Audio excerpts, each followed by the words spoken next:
يضلل فلا هادي له وأشهد أن لا إله إلا الله وحده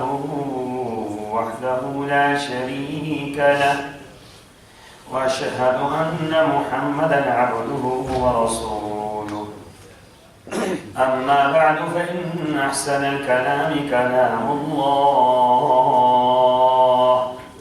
وأحسن الهدي هدي محمد صلى الله عليه وسلم وشر الأمور محدثاتها وكل محدثة بدعة وكل بدعة ضلالة وكل ضلالة في النار.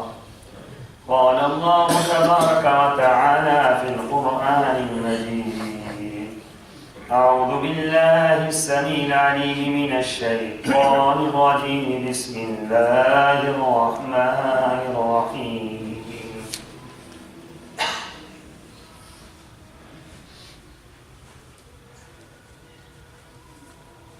واعلموا أن فيكم رسول الله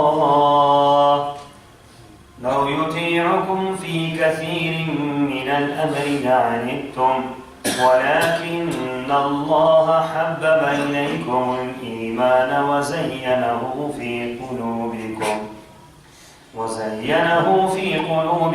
وكره إليكم الكفر والفسوق والعصيان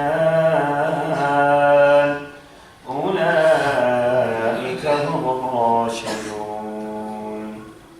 فضلا من الله ونعمة والله عليم حكيم. اللهم صل على محمد وعلى آل محمد كما صليت على إبراهيم وعلى آل إبراهيم إنك حميد مجيد. اللهم بارك على محمد وعلى آل محمد كما باركت على إبراهيم وعلى آل إبراهيم إنك حميد مجيد. سبحانك لا علم لنا إلا ما علمتنا إنك أنت العليم الحكيم.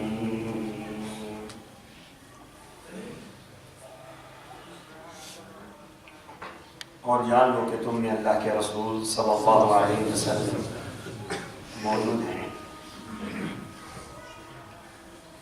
اور تم میں سے اکثریت ان کی تابعداری میں مشغول ہے. لیکن یاد رکھو تمہارے دل کے اندر جب تک ایمان کی محبت پیدا نہ ہو اور جب تک تمہارے دل اس ایمان کی روشنی سے مزین نہ ہو اور کفر سے، فسق سے اور گناہوں سے جب تک تم نفرت نہ کرو،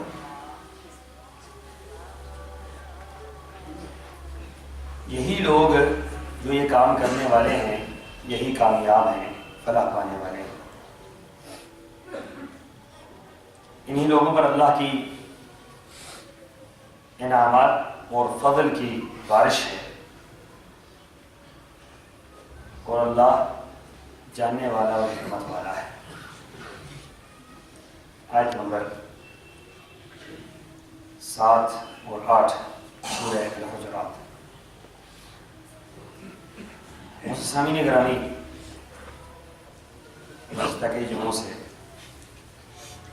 ایمان کے متعلق میری گزارشات چل رہی ہیں. میں جب ایمان کے اس موضوع کو شروع کر رہا تھا تو میرا نقطہ نظر ہمیشہ اتنا ہی ہوتا ہے کہ 4 خطبہ جمعہ اس میں یہ موضوع چلے گا اور اس کے بعد یہ ختم ہو جائے گا. لیکن جیسے جیسے یہ موضوع آگے بڑھ رہا ہے تو محسوس یہ ہوتا ہے کہ ابھی تک تو ابتدا ہی نہیں ہوئی. ایمانیات یہ مشکل ترین موضوع ہے اور اس لیے ایمان بھی مشکل ہے. ہم تو ایمان کو کھیل اور تماشا سمجھ رہے ہیں. ہمارے نقطۂ نظر سے ہم نے لا الہ الا اللہ پڑھ لیا ہم اہل ایمان ہیں۔ اس کے بعد جو معاملات ہیں ان میں ہماری کمی کوتاہیاں جو کچھ بھی ہے اس کو ہم بھول ہی جاتے ہیں کہ وہ بھی ہماری ایمان پر اثر انداز ہوتا ہے یا نہیں ہوتا۔ قرآن پاک کی اسی سورہ حجرات میں اللہ تعالیٰ نے ان لوگوں کی تردید کی کہ جو لا الہ الا اللہ کو ایمان سمجھتے تھے۔ قالت الاعراب آمنا، اعرابی کہتے ہیں ہم ایمان لے آئے، تو اللہ تعالیٰ نے فرمایا ولکن قولوا اسلمنا، تم ایمان نہیں لائے، تم تو اسلام لائے۔ لا الہ الا اللہ یہ کیا ہے؟ یہ اسلام ہے، ایمان نہیں ہے۔ اب ایمان کیا ہے؟ ولما يدخل الایمان فی قلوبکم، جب تمہارے دلوں کے اندر ایمان اتر جائے گا، اللہ کے احکامات کی عظمت تمہارے دلوں کے اندر اتر جائے گی، جب تمہارے دلوں کے اندر ایمان کی محبت بیٹھ جائے گی، جب تمہارے دلوں کے اندر اطاعت رسول بیٹھ جائے گی، جب تم عملی طور پر ظاہر اور باطن میں اسلام کا عملی نمونہ ہوگے، تو پھر اس کے بعد فرمایا کہ تم اہل ایمان میں شامل ہو۔ یہ لا الہ الا اللہ پڑھ لینا یہ تو اسلام میں داخل ہونا ہے۔ جو اسلام میں داخل ہونا چاہتا ہے کفر سے وہ لا الہ الا اللہ پڑھے، اسلام میں داخل ہو گیا۔ اب جو اسلام میں داخل ہو گیا اس کے بعد آگے ایمان شروع ہو جاتا ہے۔ اب ایمان میں اس نے آگے بڑھنا ہے، اور اسی لیے فرمایا کہ ایمان کم بھی ہوتا ہے، ایمان زیادہ بھی ہوتا ہے۔ الایمان یزید و ینقص، ایمان کم بھی ہو جاتا ہے، ایمان زیادہ بھی ہو جاتا ہے۔ مثلا آپ جمعہ کا خطبہ سن رہے ہیں تو آپ کی ایمانی کیفیات بڑھ جاتی ہے، نیکی کا جذبہ بڑھ جاتا ہے، انسانی کیفیات بالکل مختلف ہو جاتی ہے۔ جب آپ یہاں پر بیٹھے ہیں تو آپ کی نوعیت کچھ اور ہے، یہاں سے صرف نکلنے کی دیر ہے باہر، تو باہر جب گھڑیوں کے سامنے آپ جاتے ہیں تو آپ کی ایمان کی نوعیت بالکل مختلف ہو جاتی ہے۔ اب یہ کیا ہو گیا؟ یہاں پر ایمان اور سطح کا ہے، وہاں پر ایمان اور سطح کا ہے، اور یہ اس کا اوپر نیچے ہونا یہ برا نہیں ہے، یہ ایمان کی قسم ہے، یہ اوپر نیچے ہوتا ہے۔ حضرت طلحہ رضی اللہ تعالیٰ عنہ کا واقعہ صحیح بخاری کے اندر موجود ہے۔ رسول اللہ صلی اللہ علیہ وسلم کے پاس آئے اور اس حالت میں آئے کہ بھاگتے ہوئے جا رہے کہ نافق طلحہ، نافق طلحہ، طلحہ منافق ہو گیا، طلحہ منافق ہو گیا۔ تو حضرت ابوبکر صدیق میں نے کہا کہ آپ تو عشرہ مبشرہ میں سے ہیں، آپ کیسے منافق ہو گئے؟ تو فرماتے ہیں کہ میری کیفیت یہ ہے کہ اللہ کے رسول صلی اللہ علیہ وسلم کی جب مجلس میں ہوتا ہوں تو میرا ایمان انتہا پر ہوتا ہے، نیکی کا جذبہ انتہا پر ہوتا ہے، اللہ کے ساتھ تعلق انتہا پر ہوتا ہے، ہر چیز میری درست ہوتی ہے، اور جیسے ہی اس مجلس سے باہر آتا ہوں میری کیفیت بدل جاتی ہے۔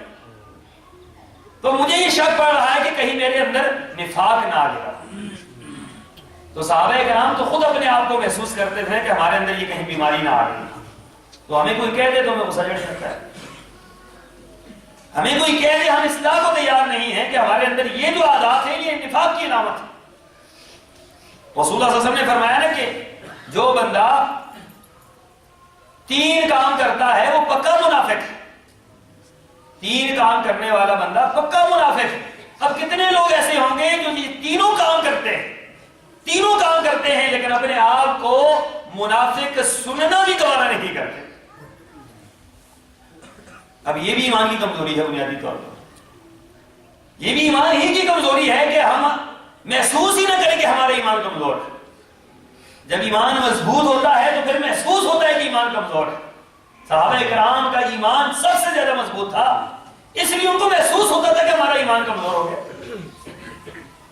حضرت عمر رضی اللہ تعالیٰ عنہ اسی لیے پوچھتے ہیں رسول اللہ صلی اللہ علیہ وسلم کے رازدان سے کہ مغیرہ میں یہ تم سے نہیں پوچھتا کہ منافقوں کے نام کون کون سے ہیں، میں تم سے نہیں پوچھتا کیونکہ اللہ کے رسول نے صرف تمہیں یہ بات بتلائی ہے، ہمیں نہیں بتلائی، لیکن میں صرف اتنا پوچھنا چاہتا ہوں کہ منافقین کی جو لسٹ اللہ کے رسول صلی اللہ علیہ وسلم نے تمہیں فراہم کی ہے اس میں عمر کا نام تو کہیں موجود نہیں ہے۔ معلوم یہ ہوتا ہے وہ اپنے ایمان کے بارے میں انتہا درجے کے حساس تھے، ان کو ہر وقت یہ خطرہ لاحق رہتا تھا کہیں ہمارا ایمان ختم ہی نہ ہو جائے، کہیں ہمارا ایمان ضائع نہ ہو جائے، کہیں ہمارا ایمان برباد نہ ہو جائے، اور ہم اپنا ایمان برباد کر کے بھی اس بات کو ماننے کو تیار نہیں کہ ہمارا ایمان ہے ہی نہیں۔ تو بنیادی طور پر نہ ماننا یہ بھی کس چیز کی کمزوری ہے؟ یہ ایمان ہی کی کمزوری ہے کہ وہ ماننے کا جذبہ ہی بھی پیدا نہیں ہو، وہ ابھی کیفیت ہی پیدا نہیں ہوئی۔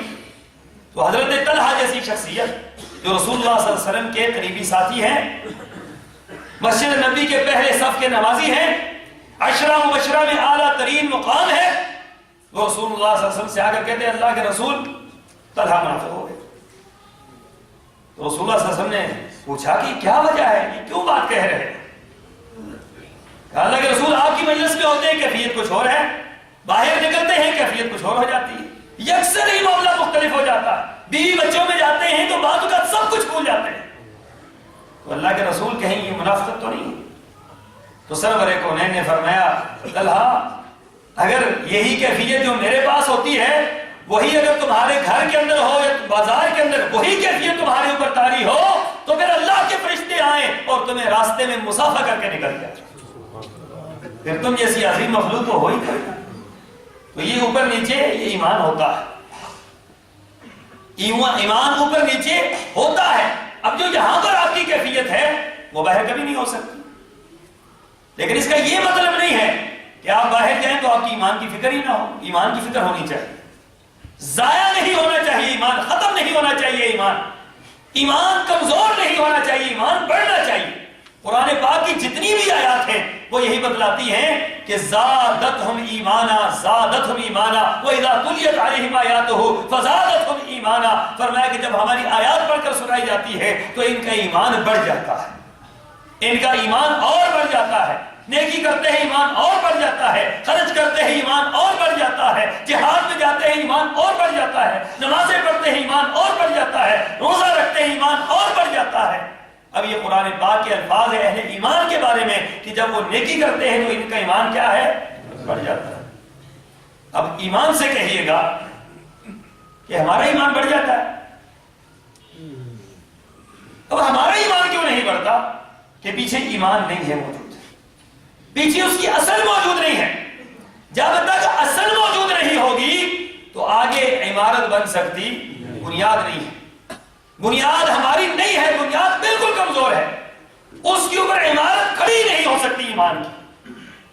اب کوئی چھوٹے موٹا عمل کرتے بھی ہیں اس کو وہیں پہ ضائع کر دیں، کسی نے نماز پڑھی تو یہیں پہ ضائع کر دی، کوئی ایسی گفتگو کر دی، ایسی کوئی بات کر دی، ایسا جملہ زبان سے نکل گیا، نماز وہیں پہ رہ گئی۔ رسول اللہ صلی اللہ علیہ وسلم نے فرمایا کتنے لوگ ایسے ہیں جو نماز پڑھتے ہیں، نماز پڑھنے کے بعد نماز کالے کپڑے میں لپیٹ کر ان کے منہ پر ماری جاتی ہے، پڑھ رہے ہیں نماز لیکن نماز پڑھنے کے باوجود نماز نہیں ہے۔ فویل للمصلین، قرآن کے الفاظ کتنے عجیب ہے، فویل للمصلین، ہلاکت ہے نمازیوں کے لیے، بے نمازیوں کے لیے نہیں، بے نمازی تو کسی شمار میں نہیں ہے، فویل للمصلین، فرمایا ہلاکت ہے، تباہی ہے، بربادی ہے نمازیوں کے لیے۔ ہر نمازیوں کے لیے بربادی، نماز پڑھ رہے برباد ہو رہا ہے، نماز پڑھ رہے تباہ ہو رہا ہے، نماز پڑھ رہے قبول نہیں ہے۔ الذین هم عن صلاتهم ساہون الذین هم یراؤون ویمنعون الماعون، یہ نماز پڑھتے ہیں لیکن نماز دکھلانے کی پڑھتے ہیں، نماز پڑھتے ہیں لیکن نماز کے اندر خشوع اور خضوع نہیں ہے، تضرع نہیں ہے، عاجزی نہیں ہے، اخلاص نہیں ہے، للہیت نہیں ہے، خوف خدا نہیں ہے۔ نماز کے بعد جو کیفیت طاری ہونی چاہیے، جو نفرت ہونی چاہیے، گناہوں کی نفرت ہونی چاہیے، وہ دل کے اندر پیدا ہی نہیں ہوئی تو گویا انہوں نے نماز پڑھی نہیں۔ ان الصلاۃ تنہی عن الفحشاء والمنکر، فرمایا نماز پڑھنے والا اس کے دل میں فحاشی کی نفرت ہوتی ہے، گناہوں کی نفرت ہوتی ہے، برائی کی نفرت ہوتی ہے۔ اب سوچئے کہ نماز پڑھنے کے بعد کیا ہمارے دل کے اندر گناہوں کی نفرت پیدا ہوتی ہے؟ بلکہ ہوتا تو ایسے ہے کہ ادھر سے نماز سے سلام دے رہا، ادھر سے جو ہے وہ ٹی وی چینل کھول لی، بدل کے دیکھتے ہیں کہ کون سا ان میں سے بہتر ہے۔ اب یہ کیا ہے؟ سمجھ لیں کہ یہ جو پیچھے پڑی تھی یہ کسی کام کی نہیں تھی، جو پڑھ کر آیا ہوں یہ مجھے میرے گناہ سے نہیں بچا سکی تو اللہ تعالیٰ کی عذاب کی گرفت سے مجھے کیسے بچا سکے؟ معلوم یہ ہوتا ہے کہ یہ جو کام معاملہ ہے بہت کمزور ہے، تو ہماری ایمان کی جو بنیاد ہے وہ کمزور ہے۔ اب وہ بنیاد مضبوط کرنے کے لیے ہمیں ہر ایمانیات کا عمل کرنا پڑے گا، اپنے ایمان کی تجدید کیا۔ رسول اللہ صلی اللہ علیہ وسلم کے صحابہ کرام ایک دوسرے کو بلایا کرتے تھے، مسند احمد کی روایت ہے بلاتے تھے کہ آ جاؤ ایمان کمزور ہو گیا ہے، آؤ اپنے ایمان کی تجدید کریں. اور ایمان کی تجدید کیسے ہوتی تھی کہ بیٹھے ہیں اور بیٹھ کر کہتے تھے میرے اندر یہ عیب ہے، میرے اندر یہ عیب ہے، اپنا عیب بتلاتے تھے، دوسرے کا نہیں بتلاتے تھے. اہل ایمان ذرا سوچو کہ اپنا عیب بتلاتے تھے دوسرے کا. تو ہم جب محفلوں کے اندر بیٹھتے ہیں ہم کیا کرتے ہیں؟ دوسروں کا عیب بتلاتے ہیں، اپنا چھپائیں گے، دوسرے کا حیا کریں گے. یہ ایمانیات کے بالکل برعکس، بالکل برعکس. یوں سمجھیے کبھی تو ایمان ہے ہی نہیں. اور صحابہ کرام بیٹھے ہیں، ایک دوسرے سے کہتے ہیں یار میرے اندر تو یہ گناہ ہے، دوسرا کہتا ہے میرے اندر یہ برائی، تیسرا کہتا ہے میرے اندر. چلو بھائی اس برائی کو چھوڑو، عہد کرو اللہ تعالیٰ سے، مجلس کے اندر بیٹھ کر عہد کرو. پھر آپس میں بیٹھ کر اللہ سے عہد و پیمان کرتے تھے کہ آپس میں بھی وعدہ ہے، اللہ سے بھی وعدہ ہے کہ آج کے بعد یہ گناہ نہیں کرنا. اب بتلائیے کہ اس طرح کا جو لوگ ایمان مضبوط کرتے ہیں ان کا ایمان کبھی ڈاواڈول ہو سکتا ہے؟ ان کا ایمان تو کبھی کمزور نہیں ہو سکتا. اب جب یہ ایمان کی سطح ہوتی ہے تو پھر شیطان ان کے راستوں میں بھی کھڑا نہیں ہو سکتا ہے. حضرت عمر رضی اللہ تعالیٰ عنہ کا ایمان مضبوط تھا، شیطان راستے میں کھڑا ہوتا تھا، بھاگ جاتا تھا. رسول اللہ صلی اللہ علیہ وسلم فرماتے ہیں کہ شیطان بھاگتا ہے آگے، حالانکہ لوگوں کے پیچھے شیطان بھاگتا ہے کہ لوگوں کو گمراہ کرے، لوگوں کو پریشان کرے. لیکن فرمایا عمر تیرا ایمان اتنا مضبوط ہے، تیرا ایمان اتنا مضبوط ہے کہ جس راستے سے تو گزرتا ہے شیطان گزرنے کی جرات نہیں کر سکتا. کیوں؟ ایمان ایسا ہے کہ شیطان حضرت عمر کے ایمان کو دیکھ کر کھڑا ہی نہیں ہو سکتا ہے. رسول اللہ صلی اللہ علیہ وسلم نے پھر ایمان کو مضبوط اور مستحکم کرنے کے کچھ نسخے بتلائے. ان میں ایک بات میرے آقا نے بتلائی اس حدیث کے اندر، بلکہ 4 باتیں اس حدیث کے اندر موجود ہیں. پہلی بات آپ نے فرمائی من احب للہ. ایمان کو مضبوط کرنے کے لیے ایک نسخہ ہے من احب للہ، کہ محبت کس کے لیے کرو؟ اب صرف اسی بات کو لے لیں آپ یقین جانے یہ کام دنیا میں سب سے زیادہ مشکل ہے، لیکن اہل ایمان کے لیے نہیں ہے. اللہ کے لیے محبت ہوتی ہے کبھی کسی سے؟ مفادات کے لیے محبت ہوتی ہے، مفادات کے لیے محبت ہوتی ہے، اللہ کے لیے محبت ہم نہیں کرتے. من احب للہ، محبت اللہ کے لیے ہو، ملنا اللہ کے لیے ہو، ناراض ہونا اللہ کے لیے ہو، نفرت اللہ کے لیے ہو، ہر چیز اللہ کے لیے ہو، جو معاملہ تم نے کرنا ہے وہ خالص اللہ کے لیے ہو. من احب للہ، بیوی سے محبت کس لیے؟ اللہ کے لیے. بچوں سے محبت اللہ کے لیے، دوست سے محبت اللہ کے لیے، عزیز و قارب سے محبت اللہ کے لیے، افسر سے محبت اللہ کے لیے، کسی چھوٹے سے محبت اللہ کے لیے، بڑے سے محبت اللہ کے لیے، پڑوسی سے محبت اللہ کے لیے، ہر ایک سے محبت اللہ کے لیے. اللہ کے درمیان اور اس کے درمیان کوئی چیز حائل نہ ہو اس محبت کے معاملے میں کہ میں محبت کر رہا ہوں خالص اللہ کے لیے. فرمایا کہ یہ کام جو بندہ کر دیتا ہے اللہ تبارک و تعالیٰ اس کا ایمان مضبوط کر دیتا ہے. ایمان مضبوط ہونا شروع ہو جاتا ہے، مستحکم ہونا شروع ہو جاتا ہے. کمزور عمارت، دراڑوں والی عمارت، اس کے اندر مضبوطی آنا شروع ہو جاتی ہے. کیوں؟ من احب للہ، جو اللہ کے لیے محبت کرتا ہے. سوچئے اس بات پر ذرا سوچے بیٹھ کر، یہ اللہ کے لیے، ہمارے سارے کام اللہ کے لیے ہیں، ہماری محبتیں اللہ کے لیے ہیں. یہ اس کا مطلب یہ ہے کہ ہمارا ایمان جو ہے وہ دراڑ شدہ ہے، کمزور ایمان ہے، مخدوش ایمان ہے. پھر دوسری بات فرمائی وَأَبْغَضَ لِلَّهِ، اور اگر نفرت کرنی ہے کسی سے تو کس کے لیے کرنی ہے؟ نفرت بھی اللہ کے لیے. کسی سے نفرت کریں، اپنی ذات کی بنیاد پر نہیں، اپنے مفاد کی بنیاد پر نہیں، اپنی سوچ اور فکر کی بنیاد پر نہیں. نفرت کرنی ہے کسی سے تو کس کے لیے نفرت کریں؟ اللہ کے لیے نفرت کریں. الحب فی اللہ والبغض فی اللہ. محبت بھی اللہ کے لیے، بغض بھی اللہ کے لیے. کسی سے ملتے ہیں تو اللہ کے لیے، جدا ہوتے ہیں تو اللہ کے لیے. اس لیے فرمایا کہ قیامت کے دن اللہ کے عرش کے سائے میں 2 افراد ہوں گے، 2 افراد.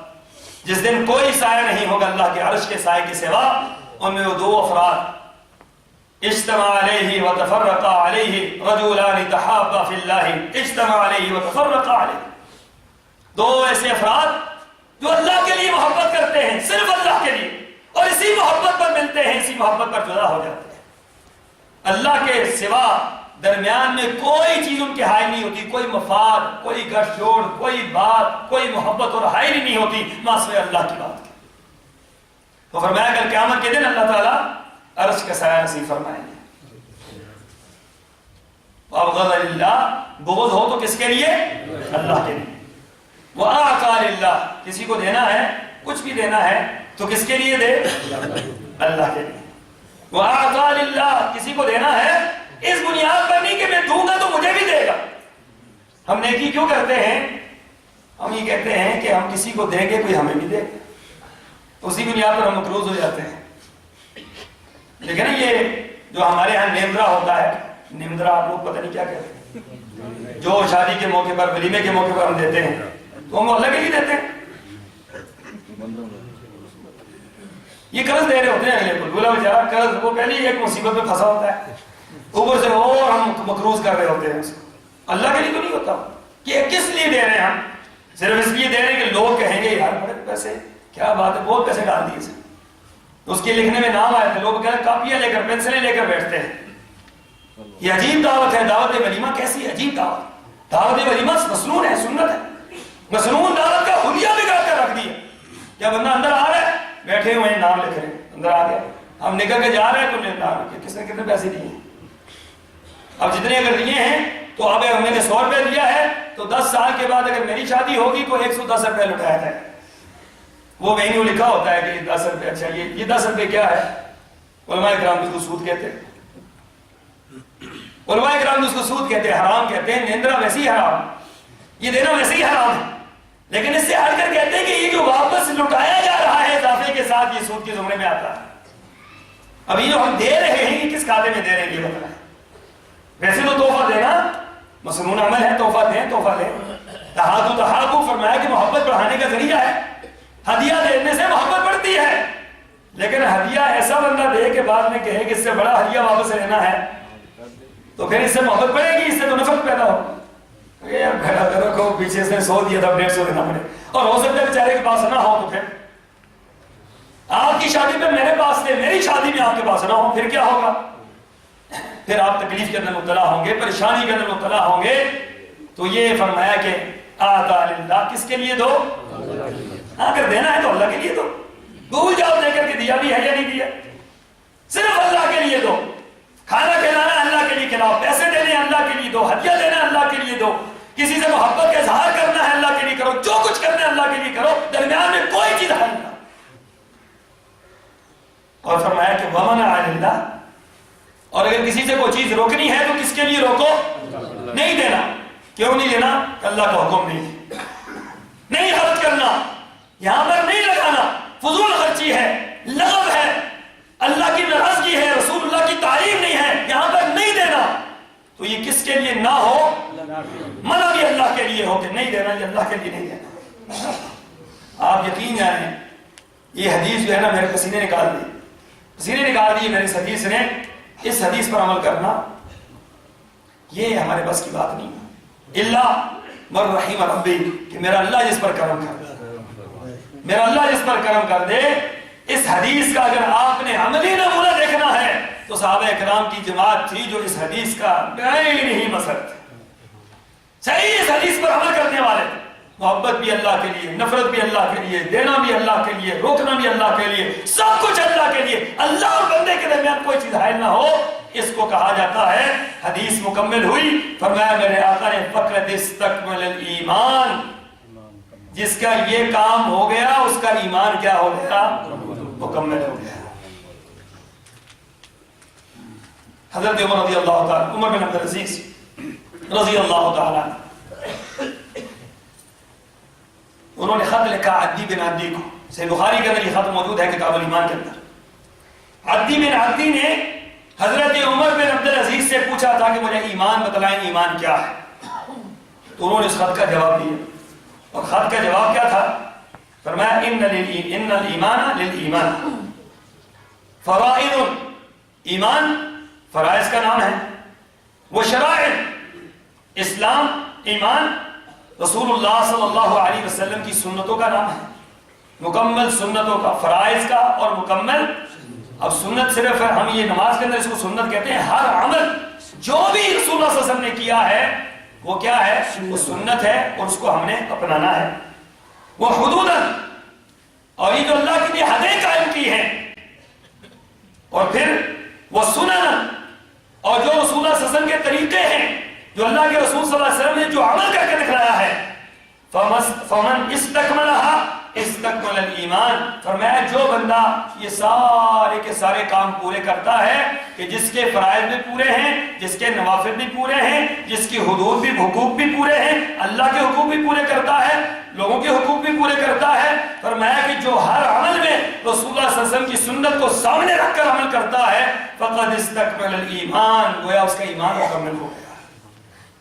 جس نے ان چیزوں کو مکمل طور پر اپنایا اس کا ایمان مکمل ہے، اور جو ان چیزوں کے اندر گڑبڑ کر گیا اس کا ایمان مکمل ہے نہیں. سامعین محترم، میں نے پچھلے جمعے میں عرض کیا تھا کہ ایمان ابتدا سے لے کر انتہا تک کا نام ہے. ایمان ابتدا سے لے کر انتہا تک کا نام ہے. لا الہ الا اللہ سے لے کر اماطۃ الاذى عن الطریق. فرمایا کہ ایمان کے 70 شعبے ہیں، ان میں سے سب سے افضل کیا ہے؟ لا الہ الا اللہ. اور سب سے ادنا کیا ہے؟ راستے سے تکلیف دہ چیز کو ہٹا دیں. تکلیف دہ چیز پڑی ہے، ہم گزر گئے، ہمیں نہیں ہٹایا، ہمارا ایمان ہے. اس کا مطلب ہمارا ایمان اتنا کمزور ہے. ورنہ ایمان والا دیکھے اور چیز نہ ہٹائے. ایک حدیث ایسی ہے جو ہمیں روزانہ اپنے ایمان کے متعلق خبردار کر سکتی ہے کہ ہمارا ایمان کس کیٹیگری میں ہے. رسول اللہ صلی اللہ علیہ وسلم نے فرمایا من رأى منکم منکرا فلیغیر بیدہ. جو برائی کو دیکھے اپنے ہاتھ سے روکے. برائی نظر آ گئی آپ کو؟ برائیاں ہزاروں ہم دن کو دیکھتے ہیں، لیکن اپنے ہاتھ سے روکتے کیا کہ کوئی بات ہی نہیں. تو فرمایا کہ من رأى منکم منکرا فلیغیر بیدہ. ایمان کی سب سے بڑی مضبوطی یہ ہے کہ آپ نے برائی دیکھی، اپنے ہاتھ سے برائی مٹا دی، تبدیل کر دیا، برائی کو چھائی میں بدل دی. اور فرمایا کہ دوسری بات فَإِن لَّمْ يَسْتَطِعْ فَبِلِسَانِهِ. اگر اپنے ہاتھ سے نہیں مٹا سکتے تو پھر کیا کرو؟ پھر اپنی زبان سے روکو. برائی کو روکو زبان سے. برائی دیکھ رہے ہو، خاموش نہ ہو، روکو زبان سے.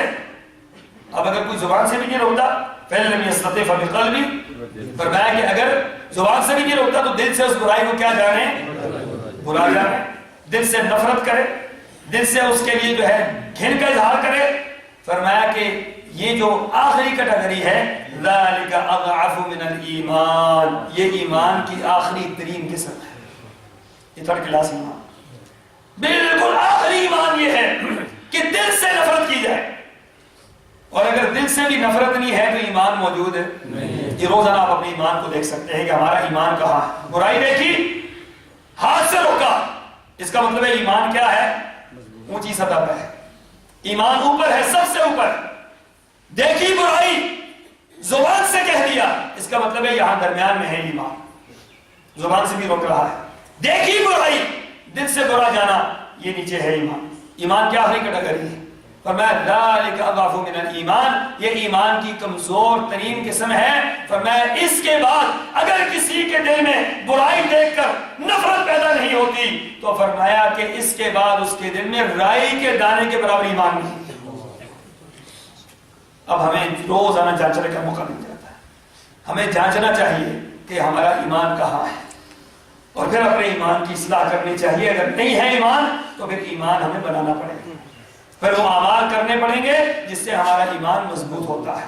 ان اعمال کے اندر سر فہرست عمل رسول اللہ صلی اللہ علیہ وسلم نے نماز بتلائی ہے، روزہ بتلایا ہے، زکوٰۃ بتلائی ہے، حج بتلایا ہے، حقوق اللہ، حقوق العباد کی ادائیگی بتلائی ہے.